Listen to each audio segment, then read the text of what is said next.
100 రోజులు పరిపాలన. అధికార పక్షానికి 100 రోజులు, ప్రతిపక్షానికి కూడా 100 రోజులే. ఈ 100 రోజుల పరిపాలనని పురస్కరించుకొని విజయాలు చేసుకోవాలనుకుంటుంది తెలుగుదేశం పార్టీ. విజయదుందుబి మోగించాలనుకుంటోంది. అదే ప్రతిపక్షంలో వైఎస్ఆర్సీపీ లేదంటే ఆ పార్టీకి సంబంధించిన మాజీ మంత్రులు రేజ్ చేస్తున్న ప్రశ్న, ఈ 100 రోజుల్లో ఏం చేశారు, ఏం సాధించారు అనేది. ఇప్పటికే పార్టీకి సంబంధించిన ఎమ్మెల్యేలు అంటే ఆదిమూలం మినహా మిగిలిన వాళ్ళందరితో కూడా భేటీ అవుతున్నారు చంద్రబాబు నాయుడు గారు. ఒక ప్రోగ్రెస్ రిపోర్ట్ కూడా రెడీ చేశారు ఎమ్మెల్యేలకు సంబంధించి, ఎవరిది వాళ్ళకి. అలాగే ఎక్కడైతే ఓటమి పాలయ్యారో వైఎస్ఆర్సీపీ గెలిచిన స్థానాల్లో అక్కడ ఓటమికి సంబంధించిన కారణాలను కూడా చర్చించే ప్రయత్నం చేస్తున్నారంటే ఈ 100 రోజుల పాలనకు సంబంధించి ఏం జరగబోతుంది, రెండు పార్టీలు నిజంగా ప్రస్తుతం ఆంధ్రప్రదేశ్లో 2024 ఎన్నికల తర్వాత ఏ మేరకు సక్సెస్ అయ్యాయి, ఇదే అంశం మీద చర్చించే ప్రయత్నం చేద్దాం. సార్, ఫస్ట్ అధికార పార్టీ విజయానికి సంబంధించి ఖచ్చితంగా వాళ్ళు విజయాలే చెప్పుకుంటారు, వీళ్ళు ఖచ్చితంగా ఆ విజయాల్ని యాక్సెప్ట్ చేయలేరు. కాకపోతే పార్టీ పనితీరుకు సంబంధించి, ఎమ్మెల్యేల పనితీరుకు సంబంధించి నిజంగా ప్రోగ్రెస్ రిపోర్ట్లు ఇస్తే ఏంటి పరిస్థితి? అంటే ప్రోగ్రెస్ రిపోర్ట్ ఇచ్చేంతగా ఏమన్నా ఈ 3 నెలల్లో ఉందని అనుకోవాలి? ఎమ్మెల్యేలు చేసే పని ఇప్పుడేముంటుంది ప్రాక్టికల్గా అయితే? ఇది 100 రోజుల పాలనలో వాస్తవంగా చెప్పాలంటే జనం దగ్గరికి వెళ్ళి చెప్పాలి, ఇదిగో ఇవి చేశామని చెప్పడానికి పంపించాలి. ఇప్పుడు ప్రజెంట్ చెప్పడానికి అన్న క్యాంటీన్ ఒకటి ఉంది, అలాగే పెన్షన్ 4,000 రూపాయలకు పెంచింది ఉంది, వికలాంగుల పెన్షన్ 6,000 రూపాయల దాకా పెంచారు కదా, అదొకటి ఉంటుంది. ఇవి చెప్పచ్చు, ఇవి చేశాం అన్నటువంటి. అట్లాగే అమరావతి అడుగులు ముందుకు పడుతున్నాయని చెప్పచ్చు, పోలవరానికి శాంక్షన్ చేయించుకొచ్చాం అనేటటువంటి చెప్పచ్చు, రైల్వే జోన్కి అడుగులు పడుతున్నాయని చెప్పచ్చు, శంకుస్థాపన చేస్తున్నామని. ఇవి వాళ్ళు చెప్పుకోవడానికి ఉన్నటువంటి పాజిటివ్ పాయింట్స్. అదే సందర్భంలో సహజంగా మిగతా వాటికి సంబంధించి ఒక స్పష్టత కోరేటటువంటి స్పష్టత ఇస్తారా అంటే ఏమి ఇప్పుడేమి ఉండదు. సాధారణంగా 100 రోజులు అనేది చాలా చిన్నది. ఈ చిన్న దాంట్లో ఇది కూడా చెప్తారు, వరదల్ని ఎదుర్కొన్నాము, వరదల సందర్భంలో ప్రజలకి చంద్రబాబు స్వయంగా జనంలో ఉండి 10 రోజుల పాటు వాళ్ళని కాపాడారు. ఇది కూడా ప్రభుత్వం సాధారణంగా విజయోత్సవాల్లో చెప్పుకుంటుంది. అది సహజంగా జరిగేటటువంటి ప్రక్రియ. అదే సందర్భంలో వాటిట్లో వైఫల్యాలని ఇటు ప్రతిపక్షం రైట్ చేయడం సహజంగా జరుగుతుంది. ఇప్పుడు మెడికల్ సీట్ల గురించి మాట్లాడతారు వీళ్ళు. అదే సందర్భంలో ఈ వరదల్లో ఇంతమంది చనిపోయింది ఆంధ్రప్రదేశ్ చరిత్రలో ఎవరు లేదని చెప్తారు. అంటే ఇంతవరకు వరదల్లో ఇంతమంది చనిపోయినటువంటి సంఘటన లేదు. ఒకప్పుడు సునామీకి సందర్భంగా చనిపోయినటువంటిది, లేకపోతే అంతకుముందు పుష్కరాల సందర్భంగా జరిగినటువంటి మరణాల కంటే కూడా ఇప్పుడు వరదల సందర్భంగా ఇంతమంది చనిపోయింది ఎప్పుడు లేదన్నటువంటి పాయింట్ వీళ్ళు రైట్ చేస్తారు. అదే సందర్భంలో పెన్షన్లకు సంబంధించి మీరు ఇస్తానన్నది బీసీ ఎస్సీ ఎస్టీలకి 50 ఏళ్ళకి ఇస్తానన్నారు కదా, మైనార్టీలకి, అవన్నీ వీళ్ళు అడుగుతారు. మీరు ఎప్పుడు ఇచ్చారా, మీరు ఇచ్చేటప్పటికి ఏడాది పెరిగింది కదా, అందు నువ్వేమో ఏడాదికి 250 కదా పెంచిందని వీళ్ళు అంటారు. ఇవన్నీ సహజంగా జరిగేటటువంటిదే. పబ్లిక్ ఏం ఫీల్ అవుతారు అన్నటువంటిది. పబ్లిక్ ఈ 100 రోజులు అంటూ ఇదేం సినిమా కాదు, 50 రోజులు జరిగింది, వారం రోజులు జరిగింది, 10వ రోజు జరిగింది, 100 రోజులు జరిగింది అని ఫీల్ అవ్వడానికి. పబ్లిక్ ప్రభుత్వానికి సంబంధించి మార్పు కోరుకున్నారు, అది భారీగా తీర్పిచ్చారు. ఆ తీర్పుకు అనుగుణంగా ఉందా లేదా అని 100 రోజుల్లో అయితే జడ్జిమెంట్ ఇస్తారని నేనైతే అనుకోను. కానీ కొన్ని మైనస్ పాయింట్లో సార్ ఇవన్నీ అచ్యుతాపురం సెజ్లో పేలుడు కానీ, ఇప్పుడు ఈ బుడమేరుకు సంబంధించి వరద ప్రాంతాల్లో కొంతమంది చనిపోవడం, అంటే ఓకే సహాయక చర్యలు బాగానే అందించారు, వేగంగా స్పందించారు, బాబు గారు అక్కడే ఉన్నారు, దాన్ని పాజిటివ్గా క్లెయిమ్ చేసుకోవడంలో తప్పేం లేదు. కానీ అదే నేపథ్యంలో నెగిటివ్గా చూపించడానికి కూడా ప్రతిపక్షానికి ఒక ఆయుధాల. ఇప్పుడు విశాఖపట్నంలో జరిగినటువంటి సంఘటనల్లో ప్రభుత్వ పాత్ర ఏముండదు, వేగంగా స్పందించడం, వాళ్ళకి పరిహారాలు ఇవ్వడం, వాళ్ళకి గాయపడ్డ వాళ్ళకి ట్రీట్మెంట్ ఇప్పించడం, ఇదంతా జరుగుతుంది. అది పర్ఫెక్ట్గానే జరిగింది. ఒక ఆస్పెక్ట్లో వాళ్ళకు ఉపయోగపడింది కూడా ఏంటంటే, గతంలో అయితే కనుక మనకు ఆ విషవాయువు లీక్ అయినప్పుడు అప్పుడు చాలా పెద్ద ఎత్తున ప్రచారం కానీ రచ్చ కానీ నడిచింది. ఆ కంపెనీనే మూసేయించారు. దాంతో పోల్చుకుంటే ఇక్కడ కంపెనీనే మూసేయట్లేదు. ఇక్కడ అందులో విషవాయువు లాంటిది కాదు ఇది. కాబట్టి ఇక్కడ నడుస్తున్నాయి. మొత్తం 2-3 ఇన్సిడెంట్ జరిగినాయి వైజాగ్లో ఈ 100 రోజులు. వాటన్నిట్లలో కూడా ప్రాణాలు పోయిన మాట నిజం. అయితే సహజంగా అది యాక్సిడెంటల్గానే ఇప్పుడు కవరేజ్ ఇస్తారు గ్యారంటీగా. ఇదివరకు అయితే అది జగన్ వైఫల్యం అనేటటువంటి రూట్లో వెళ్తుంది. అది కూడా మొదటి ఏడాది 2 ఏళ్లలో చూసుకుంటే అప్పుడు కూడా మీడియా అగ్రెసివ్ గేమ్ అటాక్ వెళ్ళాల జగన్ మీదకి. ఒక దాన్ని ఏమంటారు, మన ప్రజావేదిక ఒక్కటి తప్పించి మిగతాది అప్పుడు ప్రతిపక్షము అగ్రెసివ్గా వెళ్ళింది ఏం లేదు మొదటి ఏడాది అట్లాగా. ఆ తర్వాత కొంచెం అగ్రెసివ్గా వెళ్ళినటువంటి చివరి 2 ఏళ్ళు గట్టిగా ఉంటుంది. ఇప్పుడు ప్రతిపక్షం పాత్ర పరంగా చూస్తే జగన్ చాలాసార్లు జనంలోకి వెళ్లాల్సి వచ్చింది. ఆ స్థాయిలో అంటే పార్టీ కార్యకర్తల మీద దాడులు, హింస, ఇవి ఒక ఆస్పెక్ట్లో బెనిఫిట్ ఏంటంటే ఒకటి మంచి జరిగింది, ఒకటి చెడు జరిగింది. ఒక సరికొత్త సంప్రదాయానికి తెరదీశారు. ఏంటంటే ప్రభుత్వాలు మారినప్పుడు మళ్ళీ తలలు పగలగొట్టుకునే సంస్కృతి. ఒకప్పుడు రాయలసీమ ఫ్యాక్షన్ ఏరియాల్లో ఉండేటటువంటి సంస్కృతి ఇప్పుడు రాష్ట్ర వ్యాప్తంగా వివిధ ప్రాంతాలకు పాకింది. ఎక్కడికక్కడ తమ ప్రత్యర్థుల మీద కేసులో, దాడులో, తలకాయలు పగలగొట్టాలో, ప్రాణాలు తీయడాలో ఇట్లాంటివి. అయితే వీటిని వేగంగా కంట్రోల్ చేయగలిగారు చంద్రబాబు. అంటే ఏది ఆ హింసాకాండని పెట్టరేగకుండా ఆపగలిగారు. ఆ విషయంలో ఆయన్ని అభినందించాలి. ఎందుకంటే ఒకసారి దారి తప్పితే మన చేతిలో ఉండదు. ఇప్పుడు పదే పదే కొడతంటే చూస్తా కూర్చుని తన్నించుకుందాంలే, చచ్చిపోదాంలని ఎవడనుకుంటాడు? తిరుగుబాటు ప్రారంభమైతే అత్యంత ప్రమాదకరం అనమాట. ఆ పరిస్థితిని గ్రహించి గమనించి చంద్రబాబు చెప్పడం, పవన్ కళ్యాణ్ చెప్పడం, ఆ ఇంపాక్ట్ పనిచేసింది గ్రౌండ్ లెవెల్లో.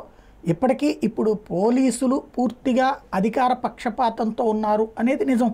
ఇంతకుముందు అప్పుడు అంతే అధికార పక్షపాతంతోనే ఉన్నారు. రాష్ట్ర విభజనకి ముందుకి ఇప్పటికీ తేడా ఏంటంటే రాష్ట్ర విభజనకి ముందు ఉన్నటువంటి దాంట్లో 100కి 20% పోలీసులు అధికార పక్షపాతంతో ఉంటే ఇప్పుడు ఆ తర్వాత రోజుల నుంచి 50, 60, 70, 80, 90 దాకా వచ్చేసింది.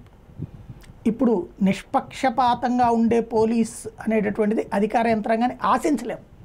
అది చంద్రబాబు దగ్గరైనా, జగన్మోహన్ రెడ్డి దగ్గరైనా, ఇప్పుడు ఎన్డీఏ కూటమి దగ్గరైనా, ఈవెన్ తెలంగాణలోనైనా ఆ స్టేజీకి వ్యవస్థలు పోయిన దశలో ఇక అసలు ఎక్కడ కంట్రోల్ అవుతుందనే భయం వేసింది నాకైతే. ఎందుకంటే తలకాయలు పగిలిపోతుంటే, ఆస్తులు ధ్వంసం చేస్తుంటే, చివరికి ప్రొక్లేనర్లతో కూల్చేస్తుంటే ఎట్లా అనేది. ఇక అది జరిగిపోతే కనుక చాలా దారుణమైనటువంటి సిచ్యుయేషన్స్కి వెళ్ళిపోతాయని. కానీ చంద్రబాబు గట్టిగా నా కార్యకర్తలకు ఇచ్చినటువంటి సంకేతం కావచ్చు, సందేశం కావచ్చు, కంట్రోల్ చేయడంలో సక్సెస్ అయ్యారు చివరిలో. ఆ విషయంలో అభినందించాలి.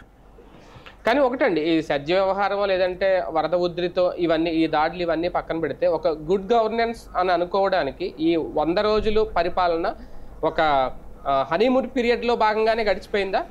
దాదాపు చేయాల్సింది ఇంకేమన్నా ఉందా? 100 రోజులు హనీమూన్ పీరియడ్ అవ్వదు. ఈ ఏడాది దాదాపు హనీమూన్ పీరియడ్ లో 100 రోజులు గడిచిపోయింది. అంతే అంతే అంతే అదే టోటల్ గా చూస్తే ఒక 6 నెలలు హనీమూన్ పీరియడ్ గా వదిలేయాలి. 6 నెలల తర్వాత నుంచి మనం ఈ పాయింట్స్ రైజ్ అవుతాయి. ఏది ఫర్ ఎగ్జాంపుల్ సూపర్ 6 పథకాల్లో ఏదన్నా పెడతారా లేదా, ఇవన్నీ. ఈ లోపు ప్రయత్నాలు అయితే ఏదో ఒకటి జరుగుతున్నాయి కదా. ఒకటైతే అన్న క్యాంటీన్లు వచ్చేసినాయి, పెన్షన్లు వచ్చేసినాయి. కాబట్టి అసలంటూ స్తబ్దుగా లేదు, నడుస్తోంది. రెండో పక్కన అసలు స్తబ్దైపోయినటువంటి రాజధాని యాక్టివిటీ ఊపందుకుంది. ఇప్పుడు అది గనక గతంతో పోల్చుకుంటే, జగన్ ప్రభుత్వంతో పోల్చుకుంటే ఇప్పుడు బెటరే. ఎందుకంటే తను జగన్ అధికారంలోకి వచ్చాక దాదాపు ఏడాది దాకా అసలు అమరావతి సంగతి పట్టించుకోవాలా, ఏ రాజధాని పట్టించుకోవాలా ఒకసారి గుర్తుకు తెచ్చుకుంటే. ఆ తర్వాతన ఈ బిల్లు తీసుకొచ్చి, ఏది 3 రాజధానులను బిల్లు తీసుకొచ్చి అక్కడికి చేసుకొచ్చేటప్పటికి దాదాపు 1.5-2 ఏళ్ళు అయిపోయింది కదా. అంటే ఈలోపు కరోనా వచ్చిందా, ఈ వ్యవహారాల మధ్యలో అటు ఇటు కాకుండా పోయిందా. అంటే రాజధాని యాక్టివిటీ అనేది ఆ రోజున చివరిదాకా సాగతీతే నడిచింది. చివరిలో కోర్టు లిటిగేషన్స్తో శాంతం ఆగిపోయింది. అంటే 2-3 ఏళ్ల దాకా దాని మీద పెద్ద సీరియస్నెస్ లేదు మనకి. ఇప్పుడు సీరియస్గా మొదటి రోజు నుంచినే స్పందిస్తున్నారు. వేగంగా ఆ పనులకు సంబంధించి ఏవైతే అడ్డంకులు ఉన్నాయో, ఈవెన్ ప్రపంచ బ్యాంక్ అప్పు ఇవ్వలేను, దానికి అక్కడ అది మునిగిపోతుందని చెప్పినా సరే కట్టి తీరాల్సిందే అన్నటువంటి పంతంతో, కసితో వెళ్తున్నారు. నెదర్లాండ్స్ టెక్నాలజీ ఏదో తీసుకొచ్చి దాని ద్వారా చేస్తామంటున్నారు. అంటే సంథింగ్ అమరావతిని ఒక ఎస్టాబ్లిష్మెంట్ వైపుకి పరుగులు పెట్టించే ప్రయత్నం జరుగుతూ ఉన్నది. కాబట్టి వాళ్ళ వంతు ప్రయత్నం అయితే వాళ్ళది నడుస్తూ ఉందని చెప్పచ్చు. టీడీపీ ఎమ్మెల్యేలకు ప్రోగ్రెస్ రిపోర్ట్ ఇచ్చేంత సమయం ఇంకా ఆసన్నం కాలేదా, లేదంటే ఈ టైం సరిపోదంటారు? నా దృష్టిలో అయితే ప్రోగ్రెస్ రిపోర్ట్ అంటే ఏంటి, పరీక్ష పెట్టి తర్వాత దాంట్లో మార్కులు వేయటం. ఇక్కడ ఏం పరీక్ష ఉందని, ఇప్పుడు ఇచ్చింది పెన్షన్లు, అందరూ ఇళ్ళ దగ్గరకు పోమన్నారు పోయారు, లేకపోతే అన్న క్యాంటీన్లు వెళ్ళమన్నారు పోయారు. ఇందులో ఏముంటుంది ప్రోగ్రెస్ రిపోర్ట్? లేదు, తలా ₹1 కోటి డబ్బులు ఇచ్చి దాంతో మంచి ఏరియాలు ప్లాన్ చేయండి, డెవలప్ చేయండి, రోడ్లు వేయండి, కాలువలు కట్టండి, నీళ్ళు ఇవ్వండి అన్నారనుకోండి, అది చేసేటప్పుడు ఎవరు బాగా చేశారు, ఎవరు తక్కువ చేశారు అనేది ఆలోచిస్తారు. అట్లాంటిది ఏం జరగలేదు కదా. ఇంకా ఏం మార్కులు వేస్తారు? దీంట్లో సరిగ్గా వెళ్ళారా లేదా, ప్యాంట్ షర్ట్ వేసుకుని వెళ్ళారా, నిక్కర్ వేసుకుని వెళ్ళారా, లేకపోతే 10 మందిని వేసుకుని వెళ్ళారా, ఈ కాదు కదా పరీక్ష అంటే. పరీక్ష లేకుండా మార్కులు వేస్తే వేస్ట్. అది అది దండగా. దాడుల మీద ప్రతిపక్షం మీద చేసిన అటాక్ల మీద ఆ సమయంలో వీళ్ళు స్పందించిన తీరు దీని మీద ఏమైనా మార్కులు ఉంటాయి అనుకోవాలి. నవ్వుతారు అదేంటే కనుక.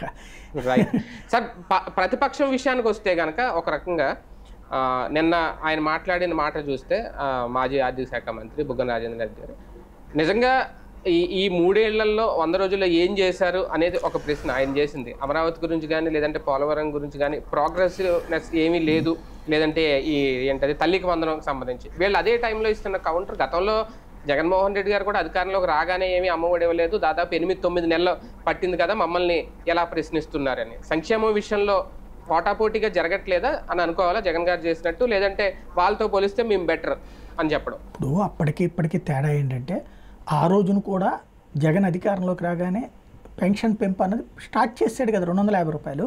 అప్పుడే ఏడాదికి 250 పెంచుతానన్నది రాగానే స్టార్ట్ చేశాడు. వీళ్ళు 1000 పెంచుతానన్నారు, పెంచేశారు. అందులో 3 నెలలకు బ్యాలెన్స్ ఇస్తాన్నారు, 7000 ఇచ్చేశారు పెన్షన్ది. అట్లాగే రెండవది వచ్చేటప్పటికి ఆ రోజున ఏవైతే ఉద్యోగుల జీతాలు ఆ విషయంలో జగన్ రాగానే 27% ఇంటర్మ్ రిలీఫ్ ప్రకటించాడు. అది అలాగే నిలబెట్టుకుని ఉంటే జగన్ హీరో అయ్యేవాడు. కానీ అది ఆ తర్వాత తగ్గించి అది కాస్త 23కి చేసి దాన్ని మళ్ళీ రచ్చ చేసుకుని దాంట్లో పాత డబ్బులు వెనక్కి రికవర్ చేస్తామని ఇట్లాంటి పనికి మాలిన వాటితో చెడ్డోడయ్యాడు. ఉద్యోగులందరికీ చెడ్డోడయ్యాడు. ఉద్యోగులు ఇంకో 10 ఏళ్ళు కూడా ఆయన క్షమిస్తారని నేను అనుకోను. పోలీసు ఉద్యోగుల, ఉపాధ్యాయుల వీళ్ళందరూ అయితే మాత్రం జగన్ జీవితంలో మళ్ళీ రాకూడదని మనస్ఫూర్తిగా కోరుకున్నారు. ఒకప్పుడు చంద్రబాబుని వద్దని కోరుకునే వాళ్ళందరూ ఇవాళ జగన్ వద్దని కోరుకుంటున్నారు. ఆ ఆస్పెక్ట్లోకి జగన్తో కంపేర్ చేస్తే చంద్రబాబు నాయుడు బెటరే కదా. ఇప్పుడు ఆయనకి మళ్ళీ జీతం పెంచలా, ఈయన ఇంటర్మ్ రిలీఫ్ ఏమి ఇవ్వాల. కానీ ఇక్కడ ముందైతే ఇది పోకుండా ఉంటే చాలు, టైంకి జీతం వస్తుంది అనేటటువంటి ఏది 1వ తారీఖుకే జీతము పడుతుంది, 1వ తారీఖుకే పెన్షన్లు వస్తున్నాయి. అది అడ్మినిస్ట్రేటివ్గా అతిపెద్ద మార్పే కదా. అది 5 ఏళ్లలో జగన్ చేయలేకపోయాడు కదా. ఆ ఆస్పెక్ట్లో బెటరే కదా. అవును అవును. కానీ 100 రోజుల విజయాల మీద చెప్పుకుంటే తెలుగుదేశం పార్టీ రేపు పొద్దున్న ఒకవేళ సచివాలయ ఉద్యోగుల వ్యవహారంలోనో వాలంటీర్ల విషయంలోనో పెండింగ్లో పెట్టింది అనుకోవాలా? ఈ 100 రోజుల్లో వాటి గురించి మాట్లాడుకోవాల్సిన అవసరం లేదా, ఇంకా టైం ఉందా?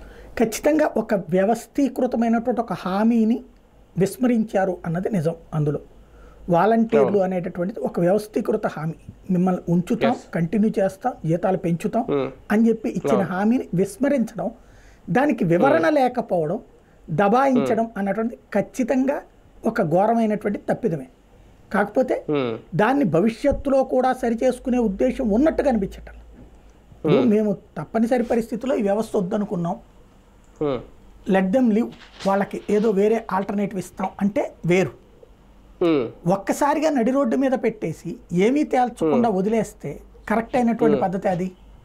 అలాగే నోటి దగ్గరకు వచ్చిన ముద్దని లాగేయడం కదా సచివాలయ వ్యవస్థ అన్నటువంటిది.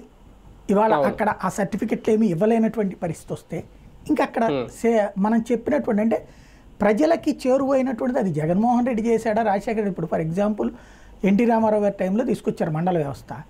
ఆ తర్వాత వచ్చిన వాళ్ళు కొనసాగించారు కానీ కూల్చేయలేదు కదా.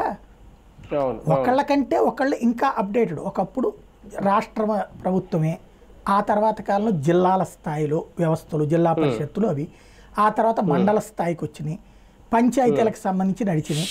ఇప్పుడు ఇతను ఇంకా దాన్ని ఏమంటారు స్ట్రీమ్ లైన్ చేసుకుని వచ్చి ఒక వ్యవస్థను తెచ్చాడు. ప్రతి 2000 మంది ప్రజలకి ఒక వ్యవస్థ, అట్లాగే ప్రతి 50 మంది ఇంటి దగ్గరకు ఒక వ్యవస్థ. ఆ విషయంలో మాత్రం ఈ 100 రోజుల్లో చేసింది పెద్ద తప్పే. అది ఇప్పుడేమనిపించదు, ప్రజలలో అసంతృప్తి ఉన్నా ఇప్పుడేమనిపించదు. నిన్న వరదలప్పుడు గుర్తుకొచ్చారు, అట్లాగే రేపు పొద్దున్న ప్రతి సమస్య వచ్చినప్పుడు గుర్తుకొస్తారు. ఒకటి. రెండవది ఈ ఇబ్బంది పడినప్పుడు సర్టిఫికెట్ల కోసం తిరుగుతున్నప్పుడు ఆ సమస్యలు బయటకు వస్తాయి అన్నమాట. అవును. కానీ ఒకటిసారి ఫైనల్గా ఓకే, వ్యవస్థలు రద్దు అంటే ఒక అధికారిక ప్రకటన ఉండాలి. అధికారిక ప్రకటన అంటే ఒక జీవో రూపంలో ఏదైనా విడుదల చేయాలి. నెక్స్ట్ ఈ 100 రోజుల తర్వాత ఆ జీవోలు రాబోతున్నాయి. ఎందుకంటున్నానంటే ఒక రేషన్ వెహికల్స్ పక్కన పెట్టినప్పుడు ఒక మీటింగ్లో క్యాజువల్గా అనేసారు చంద్రబాబు గారు, అవి వేస్ట్ అనవసరం, రేపటి నుంచి అవి అవసరం లేదు అంటూ. ఓకే, మన వరదలకి అవి వాడారు అనుకోండి. అలాగే ఒక దానికంటే అఫీషియల్గా ఒక జీవో ఏం రాలేదు. అలాగే వాలంటీర్ వ్యవస్థ విషయంలో కూడా కానీ సచివాలయ వ్యవస్థలో కొన్ని సౌకర్యాలు తీసేస్తున్నామని కానీ జీవోలు ఏం రాలేదు, అధికారిక ప్రకటన రాలేదు. నెక్స్ట్ ఏమన్నా 100 రోజుల తర్వాత అవి వస్తాయా, లేదంటే ఇంకా అలాగే వదిలేస్తారా? ఇవి అవుట్ సోర్సింగ్ స్టైల్ అనమాట. వీటి వాలంటీర్ వ్యవస్థదైనా వీళ్ళదైనా సరే out sourcing yearly contract system. ఇది కాంట్రాక్ట్ ఎట్లాంటిదంటే 11 నెలల కాంట్రాక్ట్. ఇప్పుడు వాలంటీర్లకు 11 నెలలకు ఒకసారి రెన్యువల్ చేస్తూ ఉండేవాళ్ళు. మనకి ఇదివరకటి రోజుల్లో ఏంటంటే ఇట్లా 12 ఏళ్ళు కంటిన్యూగా చేసి 12 నెలలు చేశారనుకోండి, అట్లా ఒక 4-5 ఏళ్ళు చేశాక కోర్టులకు వెళ్ళి పర్మనెంట్ చేయమని చెప్పి తెచ్చుకునేవాడు. అందుకని తర్వాత రోజుల్లో అవుట్ సోర్సింగ్ వాళ్ళు కాంట్రాక్ట్ వాళ్ళు అట్లా చేస్తున్నారని 11 నెలలకు ఒకసారి ఎక్స్టెన్షన్ అనే విధానాన్ని తెచ్చారు. అంటే శతకోటి దరిద్రాలకు అనంతకోటి ఉపాయాలని లిటిగేషన్స్, కోర్టు లిటిగేషన్స్ నుంచి ప్రభుత్వాలు తప్పించుకోవడానికి చేస్తున్న ఎత్తుగడది. కాబట్టి ఇప్పుడు వీళ్ళకి సంబంధించి ఇచ్చినటువంటి జీవో నాడుంది, ఇది వాలంటీర్లకు సంబంధించి. అది అవుట్ సోర్సింగ్ కింద ఉంది కానీ వాళ్ళు పర్మనెంట్ ఖచ్చితంగా ప్రతి ఏడాది ప్రతి నెల కట్టాలని లేదు అది. కాబట్టి ఇప్పుడు జీవో ఇవ్వక్కర్లా అక్కడ, రెన్యువల్ చేయట్లేదు అంతే. రెన్యువల్ టైం అయిపోయింది, అంటే రద్దు చేసిన అవసరం లేదా? ఇంకా రద్దు చేసిన అవసరం లేదు. ఇప్పుడు రెన్యువల్ కాలేదు, టైం అయిపోయింది అంతే. రెన్యువల్ కాలేదు అంతే, సింపుల్ లాజిక్ అనమాట. మన టికెట్ రిజర్వ్ చేసుకుంటే క్యాన్సిల్ చేసుకోవాలి, రిజర్వే చేసుకోకపోతే క్యాన్సిల్ ఎందుకు? సచివాలయ విషయంలోనూ అదే, సచివాలయం అట్లా కాదు కదా మామూలుగా. ఇది వెహికల్స్ విషయంలో అయితే ఖచ్చితంగా. కాకపోతే ఈ రెండింటి విషయంలో గుర్తుపెట్టుకోవాల్సింది ఏంటంటే దాదాపు 3 లక్షల మంది డిపెండెంట్ ప్రభుత్వం మీద. ఇదే భారీ కోట్లు ఖర్చు పెట్టట్లా, ప్రభుత్వంగా కోట్లు ఖర్చు అవుతుంది కానీ వాళ్ళకు వచ్చే సంపాదన చాలా చిన్న మొత్తం. అది ఒక ఉపాధి మార్గం, ఒక ఉపాధి దెబ్బతింటోంది అన్నటువంటి విషయం. మనం 3 లక్షల మంది దాకా ఉన్నటువంటి వాళ్ళ ఉపాధిని దెబ్బతీస్తున్నాం అన్నది ఒక్కసారి ఆలోచించుకోవాలా. లేదు వాళ్ళే సర్దుకుంటారనేది ఇక వాళ్ళ ఇష్టం. Right, thank you sir. మొత్తానికి 100 రోజుల పాలనకు సంబంధించి అధికార ప్రతిపక్షాల మధ్య ఒక మాటల యుద్ధం అయితే నడుస్తుంది. ఎలా క్లెయిమ్ చేసుకుంటారు ఏంటి అనేది. కాకపోతే రేపు ఏం చెప్తుంది టీడీపీ ప్రజలకి, నిజంగా విజయాలు ఏం చూపిస్తుంది చూద్దాం.